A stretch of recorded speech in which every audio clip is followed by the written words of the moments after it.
আসসালামু আলাইকুম ওয়া রাহমাতুল্লাহ। আমার ভাতিজিকে নিয়ে ছোট আম্মুকে নিয়ে বের হয়ে গেলাম। সে বালকা মাদ্রাসায় অনাবাসিক থেকে পড়াশোনা করত। এখন আমরা তাকে আবাসিক নেত্রকোনায় তার আন্টির মাদ্রাসায় ভর্তি করিয়ে দিব।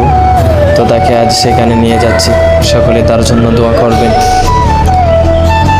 ব্রিজের উপর দিয়ে সমুদ্র, মাশাআল্লাহ অনেক সুন্দর সমুদ্র। তো আমরা নেত্রকোনার উদ্দেশ্যে বের হলাম। নিরাপদ সফরের জন্য দোয়া চাই, আল্লাহ তাআলা যেন সুস্থভাবে যেতে পারি। তো গাইস, পাশে থাকুন, দেখতে থাকুন আজকের ব্লগ ভিডিওটা। তো আমরা এখন চলে আসলাম নেত্রকোনায়। তাকে নিয়ে যাচ্ছি যেখানে সে আবাসিক ভর্তি হবে, যেখানে সে পড়াশোনা করবে। তো আজকের জন্য এখানেই সমাপ্তি। ভালো থাকবেন, সুস্থ থাকবেন। আসসালামু আলাইকুম ওয়া রাহমাতুল্লাহি ওয়া বারাকাতুহু।